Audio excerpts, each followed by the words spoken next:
Hello students, welcome to my channel. இன்னைக்கு இந்த வீடியோல என்ன பார்க்க போறோம்னா 11th maths important questions, most important 2 mark 3 mark 5 marks தான் பார்க்க போறோம்.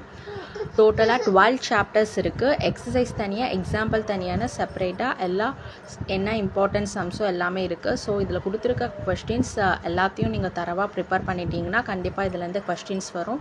நீங்கள் நல்லா மார்க்கும் ஸ்கோர் பண்ணலாம். மறக்காமல் இந்த சேனலை சப்ஸ்கிரைப் பண்ணுங்கள், லைக் பண்ணுங்கள், ஷேர் பண்ணுங்கள், ஃபாலோ பண்ணுங்கள், சப்போர்ட் பண்ணுங்கள். எக்ஸாமுக்கு தேவையான எல்லா இம்பார்ட்டன்ட் வீடியோவும் இந்த சேனலில் அப்டேட் பண்ணுறோம், பார்த்து யூஸ் பண்ணிக்கோங்க. வீடியோவை ஸ்கிப் பண்ணாமல் ஃபுல்லாக பாருங்கள். எக்ஸசைஸ் எக்ஸாம்பிள்னு மோஸ்ட் இம்பார்ட்டன்ட் சம்ஸ் தான் இருக்குது. இது எல்லாமே எக்ஸாமில் கேட்டால் ரிப்பீட்டட் இம்பார்ட்டன்ட் கொஸ்டின்ஸ் தான். ஸோ 2 mark 3 mark 5 marksனு செப்பரேட்டாக கொடுத்துருக்கோம். ஸோ உங்களுக்கு சால்வ் பண்ணுறதுக்கு ஈஸியாகவும் இருக்கும். தேங்க்யூ.